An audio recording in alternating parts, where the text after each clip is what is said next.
ओम शांति। आज बहुत सारे लोगों के अंदर एक मन में एक डर रहता है कि क्या कोई लोग हमारे भोलेपन का फ़ायदा तो नहीं उठाते, क्योंकि आज हम सोचते हैं कि हमारा जो भोलापन है वो कई बार लोग उसका जब फ़ायदा उठा लेते हैं और हम उन्हें उसका फ़ायदा उठाने देते हैं। पहली बात ये है कि आप एक ही भोले नहीं हैं, भगवान को भी भोलानाथ ही कहा जाता है। भगवान को भोलानाथ क्यों कहा गया? कि उसने आपके जीवन की बुराइयां ली हैं और बदले में आपको जीवन में अच्छाइयां दी हैं। जीवन के दुख लिए हैं, बदले में आपको सुख दिए हैं। जीवन की अशांति ली है और बदले में आपको दी है सुंदर शांति। अब सोचें कि भगवान को जब मैंने एक भोलेनाथ का टैग दिया तो वो परेशान नहीं हुआ, वो और ही खुश होता है। लेकिन जब कोई भोलेपन का आपका फ़ायदा उठाता है तो हम दुखी क्यों हो जाते हैं? पहली बात है, भोलानाथ बनना या भोला बनना कोई कमज़ोरी नहीं है। मीन्स आप अपने जीवन की वो एक सुंदर रचना हो जिसमें आपको दूसरे व्यक्ति की किसी भी बात का प्रभाव नहीं पड़ेगा। पहली बात यह है कि जब कोई व्यक्ति आपके उस भोलेपन का फ़ायदा उठा रहा है, इसका मतलब कहीं ना कहीं आपकी वो अच्छाई का ही फ़ायदा उठा रहा है और आप उसको उसके फ़ायदे को उठाने दे रहे हैं। इसका मतलब आपने क्या दिया? अपने जीवन की कुछ खुशी के पल उसके नाम किए। हम जब वो कितना समय आपको दुख दे देगा, कितने समय आपको परेशान करेगा, कितना समय आपको हताश करेगा। एक दिन वो भी आएगा जब वो अपनी गलती रियलाइज़ करेगा कि ये व्यक्ति बहुत अच्छा था, इसकी नेचर बहुत अच्छी थी, ये बहुत भोला है। क्योंकि जब एक छोटा बच्चा बिल्कुल इनोसेंट, कुछ भी उसको समझ नहीं है दीन दुनिया की, तो हम क्या कहते हैं? कितना भोला है ये, कितनी अच्छी अच्छी बातें करता है। मीन्स जो भोला व्यक्ति है उसकी बातें अच्छी होंगी और जो थोड़ा चतुर चालाक होगा उसकी बातें भी वैसी होंगी। इसीलिए सोचो कि दुनिया में गायन भगवान का भोलेनाथ के रूप में क्यों रखा? क्योंकि उसे चतुराई नहीं आती है, उसे भोलापन ही आता है। तो आज हम भोलेनाथ के ऊपर ही तो फिदा हैं, उसकी तो चीज़ों पे चल रहे हैं। कितना हम उसको प्यार करते हैं, जो डेली मंदिर में जाके उससे मिलने जाते हैं। लेकिन भगवान का भी बहुत सारे फ़ायदा उठा लेते हैं। लेकिन वो हमेशा एक चीज़ कहता है कि अगर कोई आपका फ़ायदा उठा रहा है तो कहीं ना कहीं वो अपनी कमज़ोरी सिद्ध कर रहा है, शक्तियाँ सिद्ध नहीं कर रहा है वो, क्योंकि आपके दम पर वो अपने आप को आगे बढ़ाने की कोशिश कर रहा है। क्योंकि व्यक्ति जो भोला होता है उसकी बुद्धि बहुत शार्प होती है, उसकी सोचने समझने करने की शक्ति बहुत पावरफुल होती, क्योंकि उसे चतुराई नहीं आती, दिखावा नहीं आता, बनावट नहीं आती, क्योंकि वो भगवान की बहुत सुंदर रचना है। तभी हम कई बार हम जो महावाक्य सुनते हैं उसमें भी कहते हैं कि हम भगवान के भोलानाथ के भोले बच्चे हैं। तो इसका मतलब हम भोले क्यों हुए? क्योंकि हमें चतुराई नहीं आती। इसीलिए भगवान भी कहते हैं, बच्चे मुझे भी वही बच्चे प्रिय हैं जो भोले हैं, जिनको दुनिया की जो इतनी चतुराइयाँ हैं वो नहीं आती। आज हम भले कितनी भी भगवान से चतुराई कर ले, इंसानों से चतुराई कर ले, लेकिन कितने समय कर पाएंगे आप? क्या वो चतुराई करने से, क्या वो चीज़ें दिखाने से या बनावटी चीज़ें करने से आपको खुशी मिलेगी? आपने मान लो 50 मंजिली मकान बना लिया या 4 मंजिली मकान बना लिया, लेकिन एक छोटा सा घर बनाने वाला व्यक्ति और एक 4 मंजिली बनाने वाला व्यक्ति, दोनों को अगर बिठा दिया जाए, एक है बहुत भोला और दूसरा है बहुत चतुर सुजान, चतुर भी है और चालाक भी है।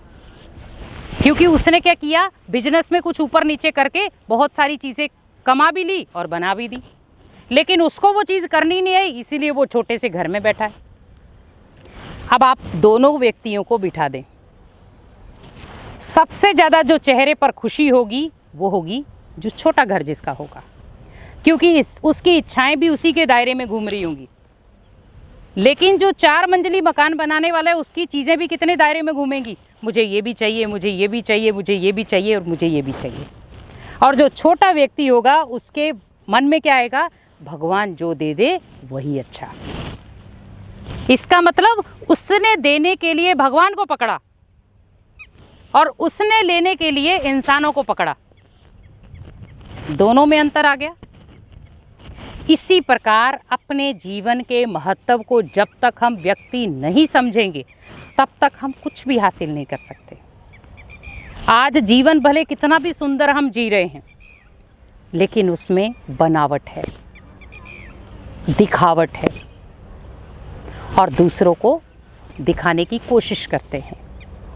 मान लो सपोज आपके घर में कोई ऐसा व्यक्ति आए जिसके घर में वो चीज़ें नहीं हैं, हम उसको बार बार बोलते हैं, अच्छा आपके घर में ये चीज़ नहीं है, आपके घर में ये चीज़ नहीं है, मेरे घर में तो है।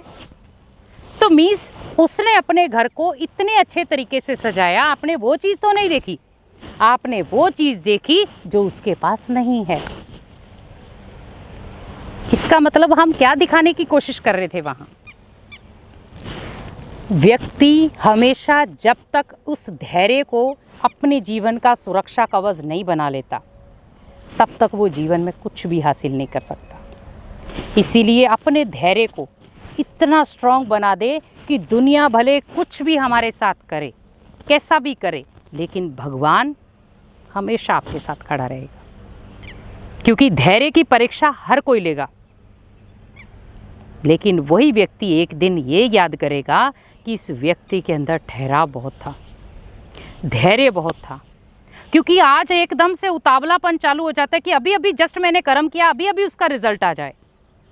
आप जब एक पौधा लगाते हैं, उस पौधे के बीच में भी आप क्या सोचते हैं कि ये पौधा आज मैंने लगाया है तो 2-3 साल के बाद वो फल देगा। आप ये तो नहीं कहते कि अभी मैंने पौधा लगाया तो अभी उड़ जाए, वो नहीं हो सकता। क्योंकि पौधा लगाया है तो इसका मतलब ये है कि वो अंकुरित होने में टाइम लगाएगा, फल देने में टाइम लगाएगा, फूल देने में टाइम लगाएगा। जब पौधे के ऊपर फूल आते हैं तो हम क्या कहते हैं, इसके अंदर इतने सारे फल आएंगे क्योंकि इतने सारे फूल लगे। अब फूल बीच में से झड़ गए तो उस फूल के तो आएंगे नहीं फल, लेकिन जो वहाँ टिके रहेंगे, धैर्यता के साथ टिके रहेंगे, उन्हीं के ऊपर फल आ जाएंगे। तो मेन चीज़ है हमारे जीवन में ठहराव। तो धैर्यता क्या है? हमारे जीवन का ठहराव है। जितना हमारा जीवन ठहरा हुआ होगा, धैर्यता वाला होगा, हर चीज़ को सोच समझ के करने वाला होगा, वो जीवन हमेशा श्रेष्ठ गिना जाएगा। क्योंकि आज व्यक्ति, सबसे पहली चीज़ है कि किसी ने गाली दे दी, हम धैर्यता से सोचते नहीं है, फट से दे देते। किसी ने अपमान कर दिया, फट से वापस, मतलब हर चीज़ को हम जल्दबाजी में करने की कोशिश करते हैं। तो फिर जब कर्म जल्दबाजी में आ जाते तो परेशान क्यों हो जाते हैं कि अभी अभी तो इस दुख से उभरा था, अभी दूसरा दुख आ गया, तो हम उस समय भी वो चीज़ सोच लेते। इसीलिए हमेशा याद रखें कि आपकी धैर्यता आपकी एक शक्ति है। उस शक्ति को जब तक आप कार्य में नहीं लगाएंगे तब तक वो शक्ति आपके जीवन को सुनहरा नहीं बना सकती। इसीलिए कोई आपके धैर्यता की शक्ति को तोड़ने की भी कोशिश करे, लेकिन आप टूटने के बजाय उसको और ही मजबूती दें। जितना आप मजबूत होंगे, वो शक्ति आपको उतना ही आगे बढ़ा देगी, वो शक्ति उतना ही आपके जीवन को पावरफुल बना देगी।